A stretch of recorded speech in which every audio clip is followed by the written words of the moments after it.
또영두TV의 또영두입니다. 이 시간에는 바르셀로나의 결정력에 대해서 한번 이야기를 나눠볼까 합니다. 바르셀로나 득점력 대단합니다. 올 시즌 39경기에서 무려 103골을 넣었습니다. 벌써 100골을 돌파했어요. 여러분이 기억하실지 모르겠지만 바르셀로나가 지로나에게 패배할 때 쿠바르시가 골 넣었거든요. 그 골이 바르셀로나 올 시즌 100번째 골이었어요. 라리가에서도 놀랍죠. 25경기에서 67골을 넣었습니다. 경기당 2.7골을 넣고 있으니까요. 정말로 득점력을 과시하고 있다고 보면 됩니다. 하지만 저는 결정력은 별개의 문제라고 생각해요. 결정력이 좋냐? 이 부분에 대해서는 고개가 가우뚱해집니다. 왜냐하면 바르셀로나가 만드는 기회에 비해서 득점력이 따라주지 못하고 있어요. XG값에 비해서 득점력이 떨어지는 게 사실입니다. 그렇기 때문에 최근 티에리 앙리가 바르셀로나 최전방 스트라이커 이야기하는 것도 이해가 됩니다.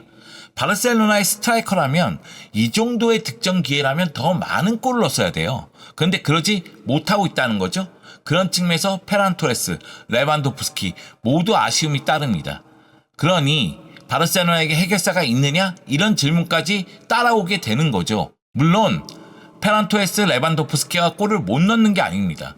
기회에 비해서 결정력이 떨어진다는 이야기를 드리고 있고요. 이 문제를 어떻게 해결해야 될지 한지 플릭 감독도 고민이 될 겁니다. 오늘은 바르셀로나의 결정력, 해결사가 있느냐? 이런 의문에 대해서 한번 생각해 보도록 하겠습니다. 여러분 재밌을 것 같죠? 재밌을 겁니다. 함께 가시죠. 렛츠 고! 먼저 바르셀로나의 올 시즌 득점력에 대해서 설명을 좀 해드릴게요. 올 시즌 39경기에서 103골 넣었습니다. 39경기 치는 동안 30승 2무 7패를 기록했는데 무득점 경기는 2경기밖에 안 됩니다. 첼시전 0대3 패배, 이 경기 아라우오가 퇴장을 당했고 그 다음에 아라우오가 멘탈 치료를 한동안 받았었죠. 그리고 코파델레이 4강 1차전 아틀레티코 마드리드전에서 0대4로 패배했습니다. 올 시즌 돌아보면 바르셀로나 수비가 무너진 경기는 3경기 정도예요. 세비야전, 첼시전, 아틀레티코 마드리드전입니다. 나머지 4패는 한 골차 패배입니다. 아쉬운 경기들이었죠. 이 부분에 대해서도 이야기 드릴게요. 여하튼 바르셀로나는 공식 경기당 2.6골을 넣으면서 득점력을 과시하고 있고요. 라리가도 마찬가지입니다. 라리가 25경기에서 20승 1무 4패를 기록했는데 이 기간 동안 67골을 넣었어요. 그러면서 경기당 2.7골을 기록하고 있습니다. 바르셀로나의 공격력이 지금 수치보다 더 대단하게 느껴지는 것은 대량 득점에 성공한 경기들이 있기 때문입니다. 3골 이상 경기가 무려 20경기나 되거든요. 한 골에 그친 경기가 8경기고 무득점 경기가 2경기, 그러니까 한 골 이하 경기는 10경기인데 3골 이상 경기는 20경기니까요. 대량 득점 경기들이 기억에 남는 거죠. 여기다가 5골 이상 넣은 경기가 4경기나 돼. 아틀레티코 클로브전 5대0 승리, 올림피아코스전 6대1 승리, 발렌시아전 6대0 승리, 베티스전 5대3 승리, 말 그대로 골을 빵빵빵빵 폭죽처럼 터뜨리는 경기들이 기억에 남는 겁니다. 그러다 보니까 바르셀로나는 수치보다도 더 뛰어난 파괴력을 발휘하고 있다는 인상이 강하게 심어져 있는 거죠. 그렇기 때문에 바르셀로나의 공격력이 대단하다는 인상이 더 강하게 심어져 있는 거죠. 세부적으로 봐도 바르셀로나는 득점력이 뛰어나긴 합니다. 바르셀로나의 공격 전술 자체가 순간적으로 5명의 공격이 가담하잖아요. 여러 번 얘기했지만 최전방에 레반도프스키나 페란, 오른쪽 라인에 라민 야말, 하프 스페이스로 올모 또는 페르민이 올라가고요. 그리고 왼쪽 라인에 있는 하피냐가 중앙 쪽으로 들어오죠. 그때 발데가 올라오는 경기라죠. 지난 레반테전에서는 칸셀루가 이 역할을 맡으면서 올라와서 좋은 크로스를 많이 보여줬고요. 그러다 보니까 공격을 전개할 때 5명이 뒷공간을 파고드는 모습이 상당히 많습니다. 여기다가 3선에 있는 미드필더들도 상황에 따라서는 언제든지 침투에 들어가는 모습이 있죠. 그래서 레반테전에서 베르나이도, 더용도 골을 넣는 모습이 있었습니다. 그래서 바르셀로나 선수들의 득점 분포도를 잠깐 보면 올 시즌 16명이 공식 경기에서 골맛을 봤거든요. 그 중에 6명이 10골 이상을 넣었습니다. 일단 가장 많은 골을 넣은 선수는 페란 토레스고요. 페란 토레스가 34경기에 출전했는데 그 중에 12경기에서 골을 넣었고 총 16골을 넣었습니다. 그 다음이 라민 야말입니다. 라민 야말은 계속해서 득점력이 향상되는 모습을 보여주고 있는데 33경기에 출전해서 15경기에서 골을 넣었고 15골을 넣었어요. 라민 야말은 멀티골을 넣은 경기가 없더라고요. 한 골씩을 넣었으니까 15경기에서 15골 넣은 거죠. 그리고 레반도프스키가 31경기에 출전해서 10경기에서 13골 넣었고요.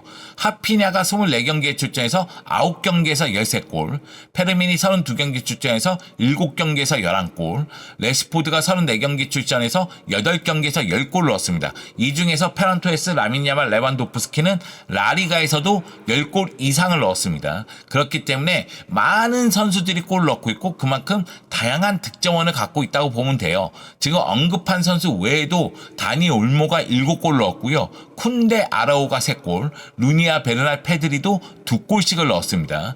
즉 필드 위에 있는 모든 선수들이 공격적으로 임하면서 골을 많이 넣고 있다고 보면 됩니다. 그렇기 때문에 바르셀로나는 다양한 득점원이 있고 이 다양한 득점원을 통해서 팀 득점력을 또 유지하고 있다고 보면 되겠습니다. 그렇기 때문에 바르셀로나의 장점은 공격 쪽에 있다는 이야기를 많이 하고 있죠. 물론 전술적으로도 공격적인 전술을 쓰고 있는 건 맞으니까요. 하지만 다시 한번 얘기합니다. 결정력이 좋으냐? 이건 또 아닌 것 같거든요. 바르셀로나의 최전방에서의 결정력은 그만큼 아쉬움이 따랐어요. 페란토레스가 34경기 중에 28경기에서 최전방에서 뛰었는데 12골 넣었습니다. 문제는 뭐냐면 최근 10경기에서 2골밖에 넣지 못했죠. 그리고 레반도프스키는 모든 경기에서 최전방 스트라이커로 뛰어서 13골 넣었는데 최근 10경기에서 3골밖에 넣지 못했습니다. 레시포드 같은 경우에는 34경기 중에 4경기에서 최전방에서 뛰었는데 그때 3골 넣었거든요. 하지만은 최근 10경기에서 3골에 멈춰 있습니다. 그렇기 때문에 최전방으로 뛰었던 페란, 레반도프스키, 레시포드 모두 만족할 만한 득점력을 보여줬느냐? 전 그렇다고 생각하지는 않아요. 바르셀로나가 워낙에 공격적인 전술을 쓰면서 최전방의 득점 기회를 많이 만들어줬음에도 불구하고 우리가 기억하는 건 골 넣은 모습도 있지만 득점 기회를 놓치는 장면들도 있거든요. 페란도 그렇고 레반도프스키도 그렇고 레시포드도 마찬가지입니다. 그렇기 때문에 최전방에 대한 아쉬움이 있어요. 물론 바르셀로나 입장에서는 역시 레반도프스키가 나이가 많기 때문에 레반도프스키를 백업으로 쓰고 페란토레스를 최전방에 계속해서 선발로 써야 된다는 이야기가 있습니다. 그리고 페란토레스는 라리가에서 12골로 득점 3위에 위치하고 있죠. 하지만 득점 1위 음바페 23골과 차이가 좀 많이 벌어지고요. 득점 2위는 마요르카의 무리키거든요. 무리키는 16골을 기록하고 있습니다. 페란이 더 많은 골을 넣었어야죠. 이건 레반도프스키도 마찬가지고요. 두 선수 모두 아쉬움이 있다는 거죠. 지금 바르셀로나의 득점기의 창출에 비해서 결정력을 생각하면 아쉬운 건 맞거든요. 제가 지금 바르셀로나 수비 기록을 잠깐 넣어놨는데 바르셀로나가 약점은 최소화하고 장점은 극대해야 돼요. 근데 최전방의 화력이 떨어진다면 이건 장점이 발휘되지 못한다는 측면이 있고 또 하나는 바르셀로나 올 시즌 수비 불안 심각합니다. 그럼에도 불구하고 제가 생각할 때 바르셀로나의 수비가 무너진 경기는 3경기밖에 안 돼요. 세비야전 1대4 패배 빵빵 뚫렸죠. 첼시전 0대3 패배 한 명 부족하니까 그 다음에 무너지는 감이 있었고 아틀레티코 마드리드 0대4 패배는 얘기할 필요도 없습니다. 그냥 폭망이었어요. 그러니까 수비가 무너진 경기는 이 3경기라고 봐요. 그러면 올 시즌 공식 경기에서 7패를 당했는데 이 3경기 외에 4패는 어떻게 패배했느냐? 한 골차 패배입니다. 그 경기들에서 득점 기회가 없었느냐? 많았어요. 결정을 못 지었어요. 이길 수 있는 경기에서 이기지 못했다는 얘기가 됩니다. 세비야전, 첼시전, 아틀레티코 마드리드전 끝난 다음에 저 패배할 만한 경기라고 얘기했어요. 수비가 그렇게 무너지는데 어떻게 이겨? 그런데 다른 경기는 다르다니까요. 한 골차 패배예요. 해결사들이 해결해줬다면 이 경기들 잡았습니다. 7패 당하는 동안 5골 넣고 19골 실점했거든요. 그런데 대다수의 골은 세비야전, 첼시전, 아틀레티코 마드리드전에서 실점을 했어요. 이 경기들에서 11골을 실점했으니까요. 그리고 8골은 다른 4경기에서 실점을 했습니다. 이 경기들에서 바르셀로나 골을 다 넣었어요. 한 골 이상을 다 넣었습니다. 그럼에도 불구하고 2골 이상 내주면서 패배를 당한 거예요. 그래서 제가 바르셀로나 경기 볼 때마다 무조건 2골은 넣자. 한 골은 불안하다. 이런 얘기를 하는 거고요. 그리고 바르셀로나가 패배한 경기 보면은 페란은 한 골밖에 안 됩니다. 레반도프스키는 골이 없어요. 물론 레시포드가 2골을 넣긴 했지만요. 그리고 페르민 쿠바르식의 골이에요. 즉 해결사들이 해결을 못 해줬기 때문에 이길 수 있는 경기를 놓쳤다는 생각이 드는 거예요. 그래서 제가 스트라이커 이야기를 하는 겁니다. 바르셀로나 수비 불안한 거 맞아요. 인정합니다. 그렇기 때문에 더 많은 골을 넣어야 되는 거예요. 바르셀로나가 승리하기 위해서는 기회를 살리면 됩니다. 득점 기회를 놓치지 않으면 되거든요. 그런 부분에서 최전방 스트라이커에 대한 아쉬움이 있는 거죠. 다만 최전방에 쓸 수 있는 자원은 제가 봤을 땐 페란, 레반도프스키, 레시포드가 맞아요. 한지 플릭 감독은 앞으로도 페란과 레반도프스키를 번갈아 가면서 활용할 겁니다. 아마 전방에서 많이 뛰고 압박하고 공간 찾아 들어가면서 득점을 노리려면 페란 토레스를 선발로 쓸 것이고요.